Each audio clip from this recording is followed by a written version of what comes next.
Oke, saya langsung saja ya. Yang sudah hadir silakan absen. If you already login in Zoom meeting, please write down your name in kolom chat.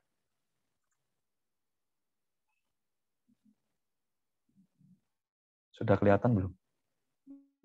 Sudah, Pak.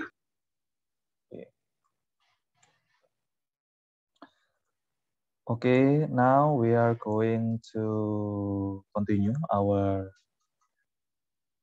what is that? Materi ini in week 13 ya. We still have 3 more meeting in the next minggu depan tuh masuk atau libur ya? Sepertinya masih masuk, Pak. Masih masuk. Oh, masih masuk ya. Oke, we still have 4 meeting, week 13, 14, 15, and 16 before we have the final examination di UTS di minggu in week 17 ya. Okay, the material for our meeting today we are going to talk about resource allocation, and there is 2 type of material that I already attached in the Google Class. The first is resource allocation teaching material. The material over here is quite complicated, basically, because I get this material when I get study magister in ITB. Yeah.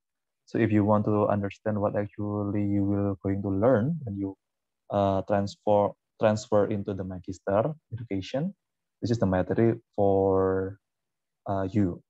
Okay, but then since I know it's going to be complicated on this material and the slide is is so many slide, I will make a resume based on my own knowledge, and I think this is the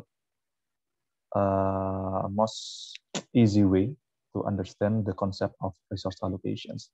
I already attached into language, first in Indonesia and also in English. Yeah, it's up to you which one do you want to study. Yeah, okay. So let me start it with the material from Google Class. You can directly download the material if you want. Let me talk about the resource allocation first. Yeah, resource allocation. Okay. Okay, basically, yeah, the project, the one of the challenge of the project is how we actually able to maintain the manpower, yeah, because the manpower basically have a high cost, and in order to make the good scheduling, you must have a good logical dependent. Logical dependent itu artinya yang logika ketergantungan yang kayak predecessor dan successor kemarin yang kita pelajari. Logical dependent means that we must arrange the activity in the project based on the logical dependent. For example, when you want to doing the plastering in the wall, sure that the brick already laying in the position. Yeah, so that we call as logical dependent. And after you make the link in logical dependence, whether you using the GPM, PDM, or bar chart, yeah, whatever the method, the next step that you have to understand is doing the resource allocation, ya, atau mengalokasikan sumber daya. Okay, this is the example of the resource graph. Ya, ini adalah contoh dari grafik sumber daya. Okay, this is one of the example of bad resource placement. Why is that so? Placement of resource fluktuatif. Fluktuatif itu artinya naik turun, ya. Naik turun naik turun naik, ya. This is the first day of the project. For example, you using 50 people of manpower, and in the second day you decreasing the number of the worker only have 30 people, and in the third day you increasing again 10 people, and so on. This is the example of the bad resource allocation. Yeah. Why is so bad? Because transferring the worker to other project that need keep paying even though the labor doesn't have any task to do. Oke, ini artinya apa? If you arrange the allocations of manpower like this, it will make the project is very hard to being completed well. Why? For example, in this case, after you make the 50 people that work in your project, suddenly you fire them, and of course they are not work anymore in your project, and then you only work only with 30 people, right? It means the 20 people left should find another job or find another project. Yeah, but then suddenly 10 people to working in your project. Okay, can you imagine that? So it's not effective, right? You try to make people coming to do your project, and suddenly you fire in the second day, and you suddenly in the third day hire them again. It's not being effective, ya. Itu nggak akan efektif. Atau you already put a lot of worker in your project, and suddenly they are not work in the second day, yeah, but you still pay them. This is not effective, right? So this is the one of the resource grab that you have to avoid when you make a scheduling. Yeah. Okay, is that clear? Any question on this point? No? Sorry. Okay. Okay, and this is the example of one of the example of good resource placement. It means what? In the first project, yeah, you try to using a few, only a few number of people. Ya. Kalau dikit apa ya? A few atau a lot? Few ya. Betul nggak sih? Iya, Pak. A few ya. You use a few of people, only 20 people, and then in the second day, you increasing the people into 30, and then you increasing again 10 people again, and increasing 10 people again. This is one of the good resource placement, which means you progressively increasing the number of manpower. Yeah. Resource placement increase from the start of the project. This is one of the good example of resource graph. Yeah. And then another good example of resource graph is constant. Yeah. You have the evenly from the start of the project until the end of the project. Jadi jumlah sumber dayanya itu dari awal sampai akhir itu jumlahnya sama. Okay, that's good. Itu bagus ya. It means that you are consistently use the worker with the number of quantity that's still constant. That's good. It will make you not have to fire the worker and hire them again in another day. And another good placement also is decreasing slowly from the start of the project. Yeah, in the first project you have a lot of people, but by the progressively in the time of the project, the number of the working. Nah, ini bagus juga, ya. Jadi 10 orang cuma kerja 1 hari, okay, 10 people only work for 1 day, and then you fire them. And in the second day, you only work 40 people, and in the third day, the 10 people left can be leave the project, and so on. Dan seterusnya. And this is also the one of good example of resource placement, and this is the resource placement that commonly used in the project. Ya. Jadi the number of the resource is slightly start at the project, artinya itu naik perlahan ketika dari awal ke pertengahan proyek, and in the end, after in the middle of the project, you are slowly decreasing the number of worker. Nah, ini yang wajar di proyek itu rata-rata seperti itu, ya. In the project, the commonly resource allocation is like this. Yeah. Why? Because in the first day in the project, you only can do a little number of the job ya. Jadi pekerjaan itu cuma sedikit kalau di awal proyek. For example, you only doing the land clearing and what stuff. Yeah. But in the middle of project, after you make the concrete work, for example, for the building, and you can hire a lot of people. Since in the every floor you can put a lot of worker to doing the work in every single layer of the building. So that's why the number of the worker will be increasing uh, so much, so many people that work in the middle of the project. And after the project is already in the top performance, it will be slowly decreasing the number of worker because the number of the job or the number of the activity is started to being decreasing. Ya, jadi pekerjaan itu lama-lama semakin sedikit, tinggal pemecatan aja, tinggal masang listrik dan sebagainya. Ya. That's why this is the one of good resource graph. Okay, before that, any question about the resource graph? Belum? Okay. Okay, it's feel free if you want to asking something, guys, when I or in the middle of explanation. Okay, this is the rule of leveling. Yeah, we have to readjust the schedule of activity, a good resource chart, and the activity on the critical task should be prioritized. Jadi pekerjaan kritis itu harus diprioritaskan untuk sumber daya. Schedule adjustment, not critical activity, the adjustment minute is the delay time. Oke, ini nanti akan saya jelaskan. Time delay, how flexible can the time be used for smoothing resource use?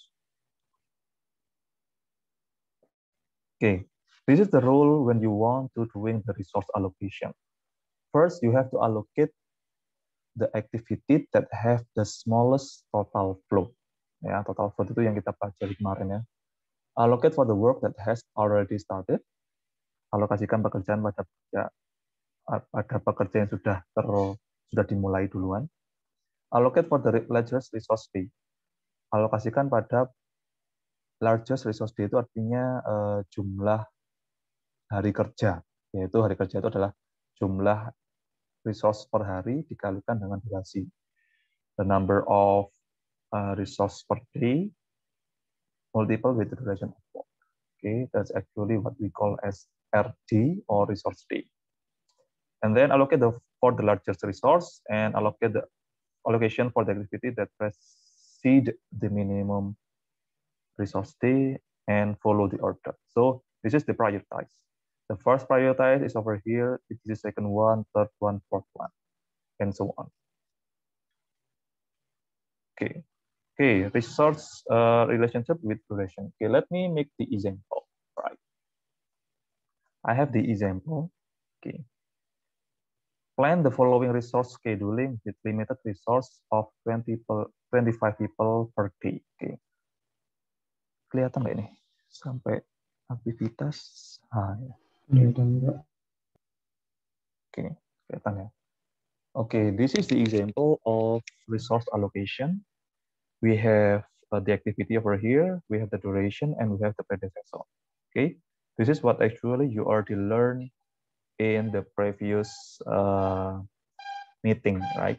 But you still not understand that after you make the scheduling from the activity, you must make the scheduling for the resources. Okay, this is show that in the activity A, for one day, the activity A need 10 people. Yeah. For the activity B, 1 day of work need 50 and so on, right? Okay, let's start with the step by step how we arrange the resource allocation. Okay, first thing that you have to do is make the network diagram. Yeah, whether you want to using critical path method atau GPM, or you using PDM or precedent diagram method. Okay, in this case, I make the example using the PDM case. Yeah. Okay, PDM network. Okay, for example, from the activity A, B, C, there is no predecessor. It means that this is the first activity. Okay, duration 0, 0, 0, and duration 4, 5, 2, 4, 5, 2, and then I will get the early finish 4, 0 plus 5, 5, 0 plus 2, 2, and so on. And activity D have the duration 5 with predecessor A, D, predecessor A, and then activity E with the predecessor B and C, E, predecessor B, okay, and C coming from this one. And activity F with the predecessor D, activity F with predecessor D, okay. Oke, ini finish to start semua ya, because there is no lag, tidak ada lag time-nya, ada lag start to start, finish to finish-nya nggak ada, berarti dia itu finish to start. And then activity G have the predecessor B, G predecessor B, okay. And activity H with predecessor F, H with activity F, okay. And since this is the last activity, it's going to the last activity M. Yeah. So after the calculation, I get the number like this, guys. Yeah. So the network that I giving the arrow have the color blue, it's shown that this is the critical activities. Ya. Jadi pekerjaan yang saya kasih warna biru ini adalah pekerjaan yang kritis. Oke, paham sampai sini? Paham, Pak. Paham, Pak. Oke. Paham ya. Jadi yang kritis adalah A, D, F, H. Sisanya non kritis. Oke. After I make these calculations, it seems like what actually you already learned. Ya, kamu sudah belajar tentang ini kan, tentang early start, early finish, latest start, latest finish, total float, and free float. Oke, ini I make a recap and directly fill into the column. Oke, ini masih ada yang belum tahu tentang ini? Sudah jelas ya? Oke. And then this is what we call as resource allocation. Ya. Sekarang let me start to move what actually draw in the PDM into bar chart like it. Di sini ya. Okay, let me start with the activity A. Activity A start at day 0 and is end at day 4. I will make the activity A until activity 4 with the number of worker is 10. Ya, jadi ini yang lingkaran ini adalah the number of worker. Jumlah pekerjanya. Jelas sampai sini? Jelas ya. Oke, jadi 10, jadi 10, 10, 10, 10 ya. We have 10 people in the day 1, 10 people in the day 2, 10 people in the day 3, and 10 people in the day 4. Okay. And then we go to the activity B. It starts from 0, early start, and early finish-nya 5, 5. So I will make the bar chart like this. From 1 until 5, I write down the number of worker, 15, 15, 15, and 15, and 15. Okay, and I have the line, the black line over here, that show that this is that we call as total float. Atau dia tuh punya waktu untuk terlambat. Okay, take a look on this one. Activity B, early, latest start, itu di hari 6 ya, latest start, and latest finish at day 11. Ya, ini artinya dia punya kesempatan untuk terlambat sampai di hari ke-11. So, it means that the activity B has the opportunity to being late. It is allow for the activity B to being late, but the duration of the late, for late only until day 11. Oke, paham sampai sini ya? Jadi activity A nggak ada garis hitamnya karena dia critical. The activity A no have time to being late, but the activity B show that this is able to be late. Ada yang masih bingung nggak? Itu batas garisnya sampai di latest finish ya, Pak? Ya, sampai di latest finish. Yang ini. Paham ya? Jadi ini 11 means that the line, the black line over here, the maximum only until 11. 11. Okay. Same like the activity C, we start at 0 and 2, or day 1 and 2 ya. Jadi ini 1, 2. With the number of worker 15, so I will write down 15 over here. And since the float until day 11, so I will make the float, total float until day 11. Okay, and then I put the activity D on day 5. Why? Because, take a look on this one, D. Activity D, ya, yang ini ya, waiting for activity A completed. Menunggu pekerjaan A selesai dulu. Berarti kalau A selesainya di hari keempat, dia baru bisa dikerjakan di hari kelima. Oke? Jelas ya sampai sini ya? Even if it is write down it is 4, but you must put the position on this one. Because the activity D waiting for activity. Ya, jadi dia masuk di hari kelima. And it's over until day 9. Akan berhenti di hari ke-9. Okay, there is no total float because this is the critical activities. So there is no line that have the color black in under the column. Okay, jelas sampai di sini? Ya, is that clear?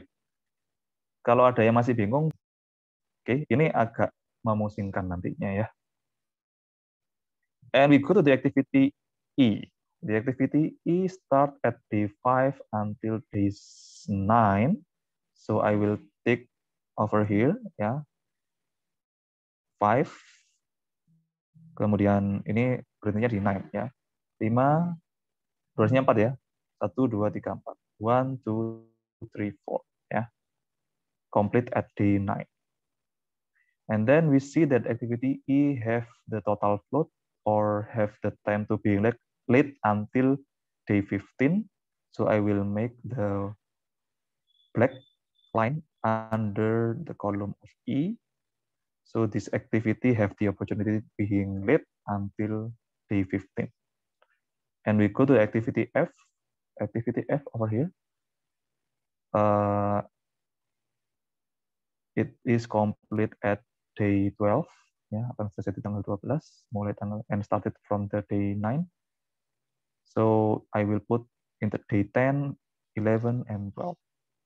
And in the end, I will do the same for the activity G and the activity H. Ya, activity H itu yang ini, 12 sampai 15. Oke, cukup jelas ya di sini ya. Jadi cara menggambarnya, so the method to drawing in the bar chart based on the network diagram ini or PDM, you must take a look at what day he started, the activity started, and the finish.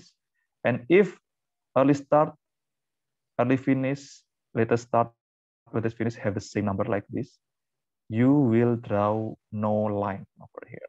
But if there is the difference between early finish and the latest finish, so you have to draw the black line under the column. Okay. Now, let's see what actually the total results. Yeah.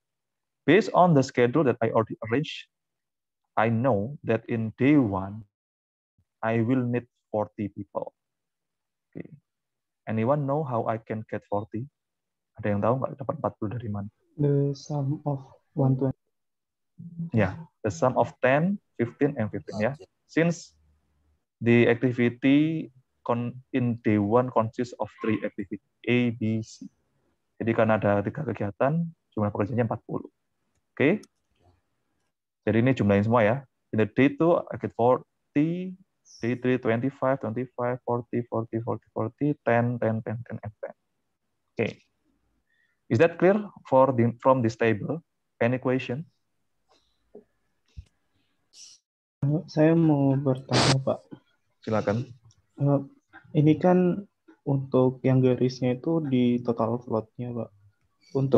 Untuk free float-nya itu apa tidak diperhitungkan atau bagaimana, Pak? Oh ya. Untuk sementara enggak. Yang kita pakai di sini adalah total float. Ya. Free float-nya tidak terpakai. Oke, Mas. Ya, di metode ini yang kepakai itu total plot ya, untuk resource allocation. Oke, another question? Yang aktivitas D kenapa nggak dimulai di hari keempat, Pak? Yang aktivitas apa? Yang activity C. Delta. Yang hari 1-2 itu dipindah ke 4-5. Activity apa itu tadi? Delta. C. Oh, C. Oh, Kenapa ini? iya, dipindah ke Dipindah ke 4-5. Dari 45. 4. Kenapa di 45? Biar totalnya naik terus turun terus, Pak. Oh, gitu. Ya, itu nanti Mas Ian. Ini masih menggambar apa itu? Ini kan menggambar yang ada di tabel ini. Apa di grafik ini? Nanti kita akan pindah ya. Nanti akan dipindah salah satu. Oke. Ada lagi? Any question? Jelas, Mas? Jelas. Mas siapa tadi? Yes, Pak. Jelas. Oke, Abraham. Yes, sir. Like, why do we start in day 5 and also in day 6? Why we start in day 5? Pak, boleh saya Yeah. yang jawab, Pak? Yeah. Oh ya, boleh silakan. Yes. In number 4. So Abraham, for the early start and early finish, you asked about the why we start at the day 5 when actually in the diagram we write it 4, right? So in the diagram, it's in the I will take an example for A and D. For the A, the 4 number is the latest, the Finish. early finish of Finish. the project. So the day of the finish. When the 4 in the D, it's actually not the time to start, because if we calculate it, the duration is 5, so it will start on 5, 6, 7, and 9. Sorry, something like. Ya. Wah, maksudnya, Abraham, do you get it? Why we not put the activity D in day 4? Yeah, because when you put in this point on this position, so the durations will be 1, 2, 3, 4, 5, 6, right? Meanwhile, the duration only. All right. Yeah. Okay, so you must to focus on the day finish over here on this one.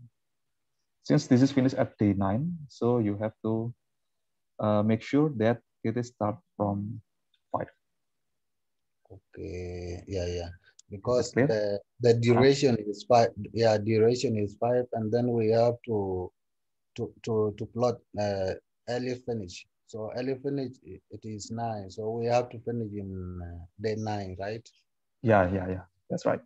Since this is the duration only 5 days, yeah.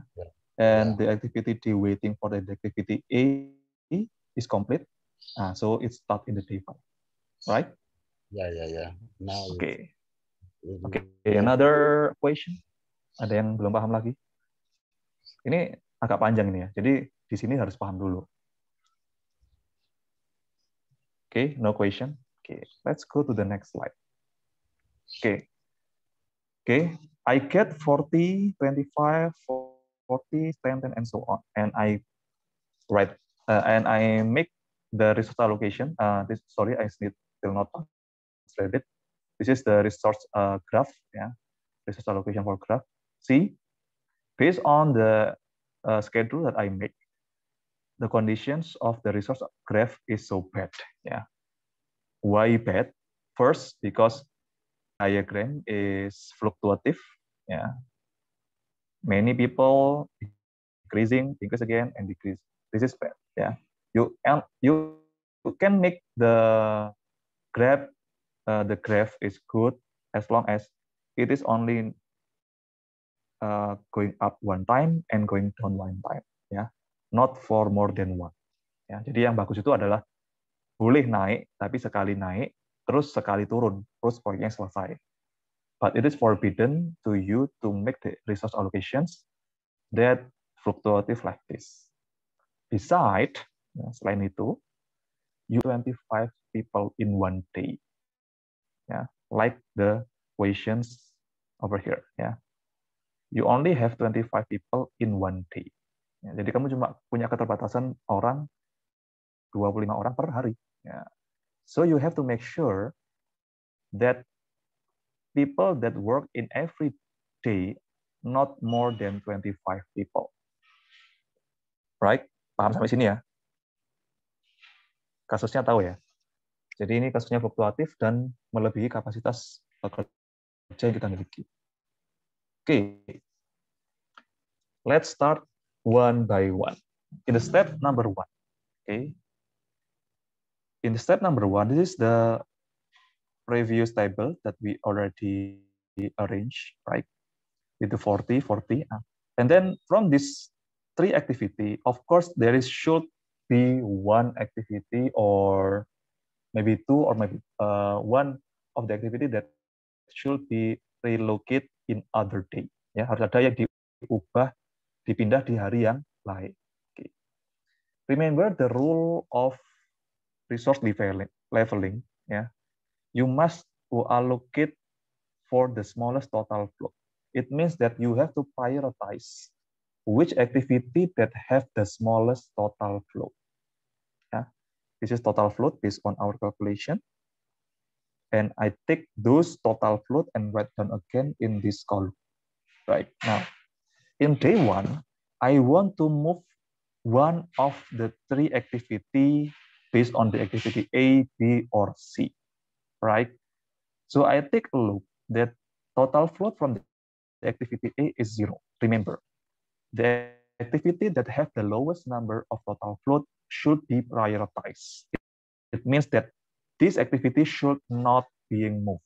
Tidak boleh, and it is forbidden to move. Yeah. Moreover, the total float is 0, which means this activity is critical. The critical activity should be not moved. Yeah. And you have to prioritize to put the resource or the human resources over here. Jadi harus ada di sini. Okay. And the activity B have total float 6 and activity C have the total float 9. Okay. Based on the prioritize, we have to prioritize from the smallest into the highest. So the prioritas number 1 is activity A, activity B number 2, and activity C is the 3rd prioritas. Sampai sini paham nggak? Paham, Pak. Paham ya? So, based on the prioritize, I can conclude that the one that should move from these 3 activity is the activity C. Ya, activity C harus dipindah dulu. Okay? So, I think that how to make the activity C is move, I will move on the activity C after the work at day 6. Ya, jadi saya akan buang dia di hari ke-6. Tunggu sampai semuanya selesai. Okay. Okay. Why I put out at day 6? Remember, if I move the activity at day 5, it means that 15 plus 15 is 30, which means I will not have more resources. Paham nggak? I have only limit 25 people, so it means that I have to move this activity not in the day when I going to summarize the number of worker is more than 25. Clear enough?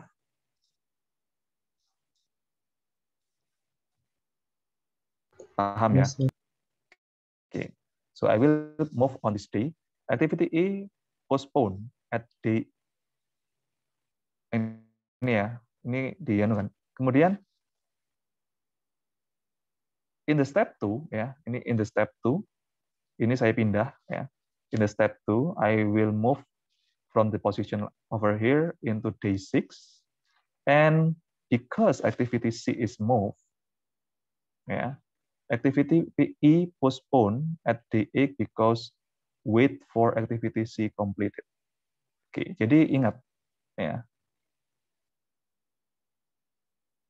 Activity E, ya, activity E is the activity that waiting for activity B and C, both of them should be completed. So if one of the activity B or C is postponed atau ditunda, it means that the activity E have the evac, ya. Jadi ini kejadiannya. Activity E is the activity that waiting for activity B and C. Okay, the position of E should be in this position since the last activity from B is at day 5. Okay. But then in the case when I move the activity C over here, automatically activity E should move on the day 8, waiting for the activity B and C completed. So that's why the position is relocate on this date. Paham sampai sini? Ada yang masih bingung?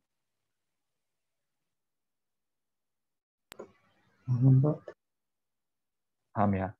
And the effect of this condition, right? The number of total float will be decreasing. Ya. After we see that in the activity C have total float 9, kemudian kita pindah di hari ke-6. The effect will be total float only 4. How can I get 4? 1, 2, 3, 4. Ini ya, garis yang hitam ini ya. And the activity E, that the formerly only have 6 days of total float, decreasing. Only have total float 4. Nah, that's why the total float is decreasing. Okay, after I move in this situation, right? I face the same condition. Yeah. In the day 1 until day 5, we still can manage it because the number of the worker is 25. Like what actually we have. Ya, seperti yang kita miliki. But then we face the new problem. In the day 6, I get over-allocated people, right? So at the day 6, I will see that there is 3 activities. Activity C, activity D, and activity G, right? After I take a look on these 3 activities, I take a look at the total float. The total float for the activity C is 4, activity D is 0, and the activity G is 6. Remember, the prioritized should be for the activity that have the lowest total float. So D, because it is 0, the first priorities, C, the second priorities, and the G is the third priorities.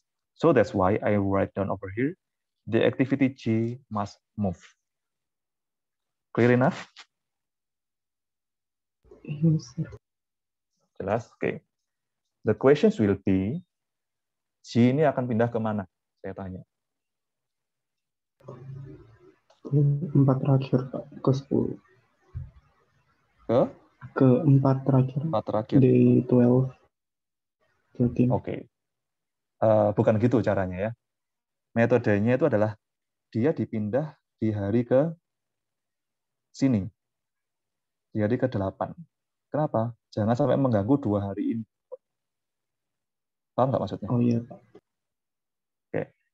The method to move the activity G is I have to move this activity G to make sure that the C and D is not being disrupted. Tidak sampai terganggu. Intinya 2 ini nggak boleh terganggu dulu. Dua-duanya. Ya. Nah, jadi ini saya pindah ke hari ke-8 nanti. Kenapa? Karena yang terganggu akhirnya cuma 1, Pak, D doang. Bukan dua-duanya. Oke. Okay. Let's go to the next step. Before that, in the step 2, there is any question? Ada yang mau ditanyakan dulu? Nggak ada ya? Oke, saya lanjutkan. Okay. At the step 3, ya, like my previous explanation, the activity G move from the day 6 into day 8 because I want to move in the day 8 to make sure that the activity C and D is not being disrupted. Now, okay. After that, I face the new problem again in the DX where the where the number of the worker is more than 25, right? I do the same like the previous one. Since the activity G is already moved, the number of total float is already decreasing also. And I take a look that there is 3 activity in the DX, activity D, E, and G. Ya, ada 3. And I take a look at the total float, 0, 4, and 4. So the first prioritize that I have to allocate for the worker is the activity D, jadi nomor 1, nggak boleh dipindah. And since the number of total float is same, it is up to you which one that you want to move. Yeah, up to you. You want to move this one or you want to move this one, it's up to you, right? So both activity E and G have the same total float. You can choose one of them to be moved. Okay, I choose the activity G that move from this position. And in the end, I move in this schedule. Ya, jadi ini pindah ke sini. Alright. After I doing the calculations, the number of the worker same, 25 until the end of the activity. Okay. Jadi in the end, the activity G have no total float, or this activity being the critical activity. Right. Jelas? Ada yang tanyakan sampai sini? Resource already well allocated. Jadi sumber daya sudah teralokasi dengan baik. Okay, yeah. This is the final allocation. The number of resource is 25. Okay. So the effect of the limited number of resource, you have sometimes to move the schedule of certain activity. Ya. Jadi harus beberapa kegiatan yang harus ditunda, dipindahkan karena keterbatasan sumber daya. Okay. Any question?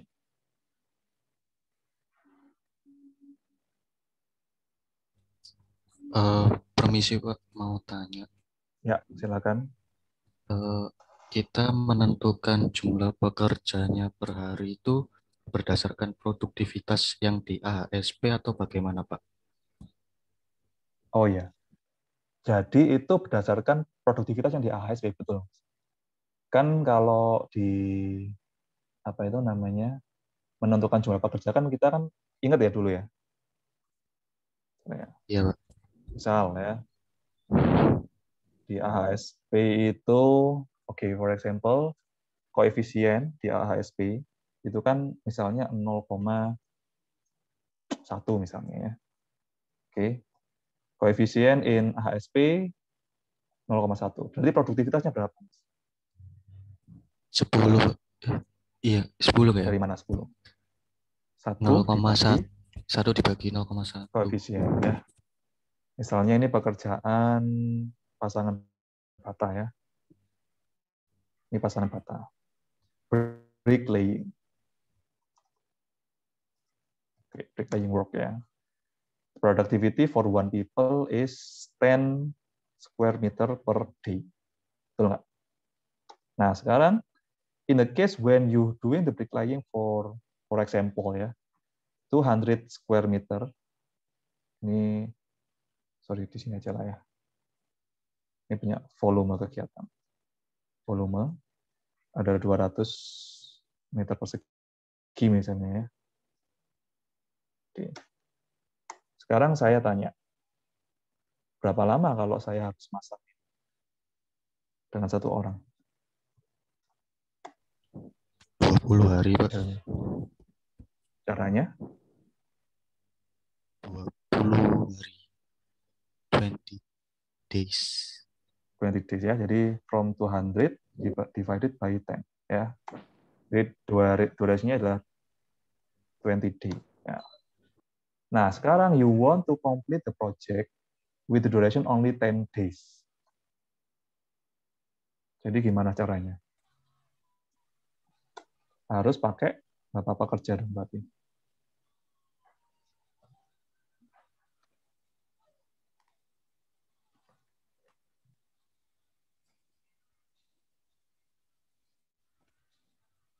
Lupa.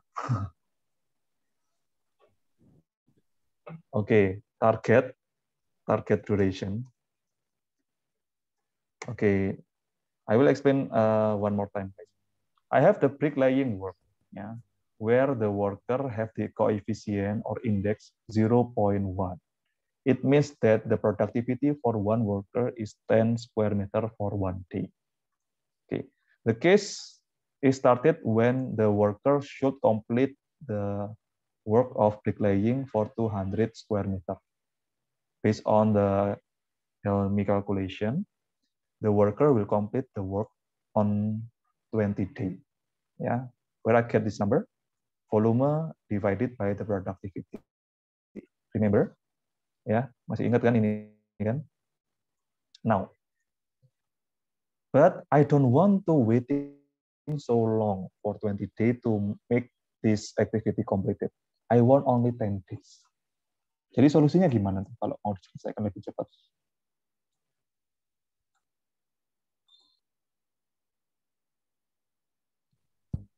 Berarti harus nambah Pekerja. kerja. Ya, caranya gimana? Oke, ini yang saya kasih tahu ya. Oke, since the target duration is 10 days, I have to calculate the productivity. Ya. I have to calculate the productivity. Jadi, bagaimana cara calculate the productivity? Ya, gampangnya gini. Kalau saya punya 200 pekerjaan, 200 meter persegi pekerjaan, dan diselesaikan dalam waktu 10 hari, saya harus punya produktivitas sebanyak 20 meter persegi per hari. Betul nggak? I have to make the productivity for 1 day is 20 square meter per day. Nah, the questions will be, if I want to have the productivity for 20 square meter per day, saya harus pakai berapa orang? Apa? 2 ya. 20 dibagi 10. Oke? Paham nggak maksudnya? Nah, that's why I get the number of people per worker 2 di sini ya. And it seems like what this case is talk about. Ya. Jadi in this case, ya, we determine the worker 10, 15, ya, 15 and 10 based on the calculation between the volume of the work, the volume of the activity, or the quantity of the work activity divided with the productivity of the worker. Itu caranya. Jelas, Mas Elmi? Jelas, Pak. Terima kasih, Pak. Oke, siap. Another question?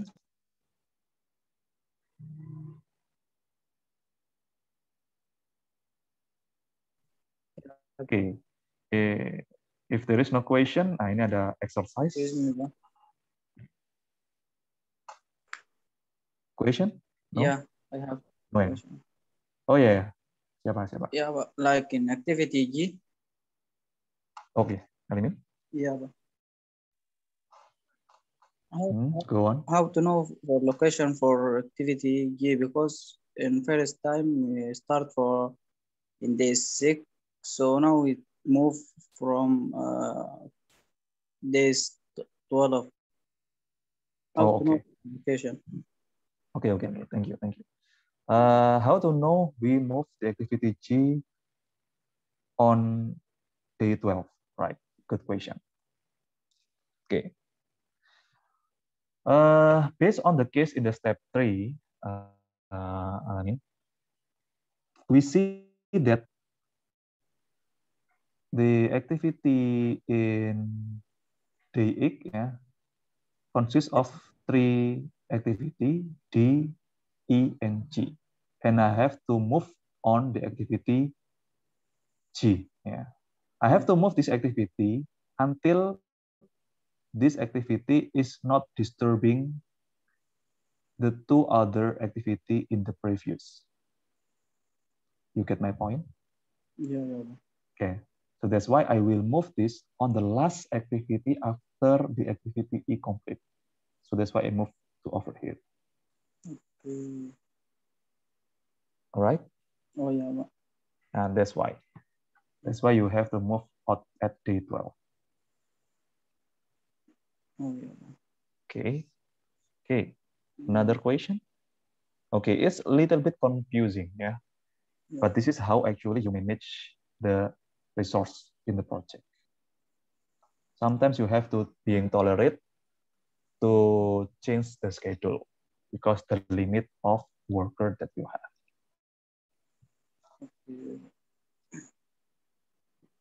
Okay? Yeah, Pak. Thank you. Okay, thank you.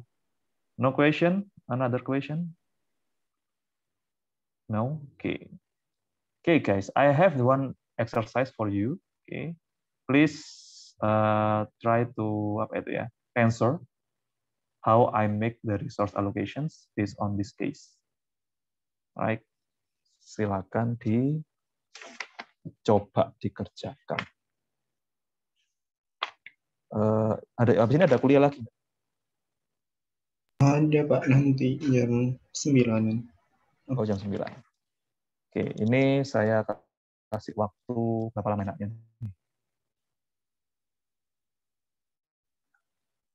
Sampai minggu depan gitu aja ya.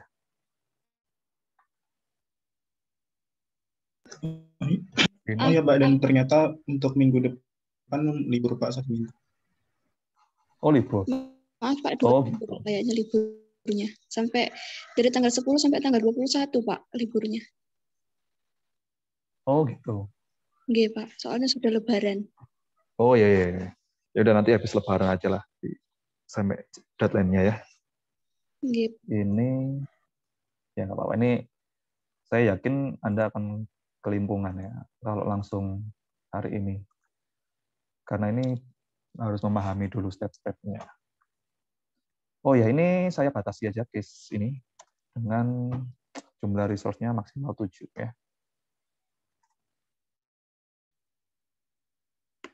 Case with maximum 7 workers. Okay. Pekerja itu worker ya, for worker. Gitu. Silakan, ada yang ditanyakan dulu. Pak, saya mau tanya. Ya, monggo. Kalau tadi kan Bapaknya bagi pekerjanya itu semuanya sama 15. Nah, itu kalau misalkan beda apa boleh, Pak? Beda, boleh. Nanti ada kasus lagi yang lain.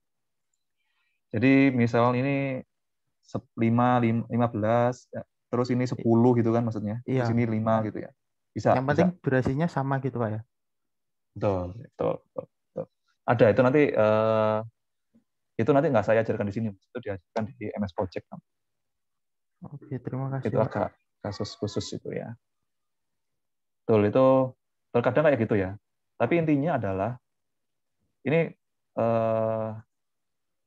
in resource allocation ya. Jadi jangan sampai kalau bisa, kalau mau ngurangi misalnya ini ya 15, ya udah nanti dikuranginya jadi 10. Misalnya 10-nya di sini juga ya. Jangan sampai ini 10, kemudian ini 15, ini 5, itu jangan. Kenapa? Karena pekerja itu kalau dari dia itu disuruh kerjain hal yang lain, produktivitasnya itu akan menurun biasanya. Kayak misalnya gini, tukang awalnya biasa masang bata terus itu kasih kerjaan bata terus. Jangan tiba-tiba dia disuruh masang jendela misalnya. Jangan. Dia tuh kayak kamu lah ya. Ketika kamu ngerjakan matematika, soal matematika, di awal itu kayak sulit banget, ya kan? Lama gitu. Tapi lama-lama itu cepet ngerjainnya. Nah, di saat posisi kamu cepet, ya udah kamu kerjain matematika terus aja. Jangan tiba-tiba diganti dengan pelajaran lain, bahasa Inggris misalnya. Nah, itu sama kayak worker di sini. Kalau kamu dia sudah alokasikan untuk masang bata, ya udah kurangi tapi jangan dialihkan dia untuk pekerjaan yang lain. Terus dia kembali lagi untuk pekerjaan. Jangan. Gitu. Oke. Ada lagi? Bapak mau tanya, itu ngerjakan tugasnya per step atau nanti langsung hasil akhirnya aja? Boleh per step kalau bisa. Ya. Per step. First step artinya bikin CPM-nya dulu atau pakai PDM juga boleh. Kemudian bikin tabel alokasinya gimana. Total float-nya pakai Excel aja nggak apa-apa ya. Supaya cepat. Oke. Paham? Iya, Pak. Oke. Ada lagi? Kita akan bahas di pertemuan selanjutnya ya. Biar nanti sama-sama belajar. Oke, karena resource allocation ini kalau belum bisa, nggak bisa lanjut ke berikutnya ya, materi percepatan proyek. Oke. If there is no question, I think that's all for our meeting.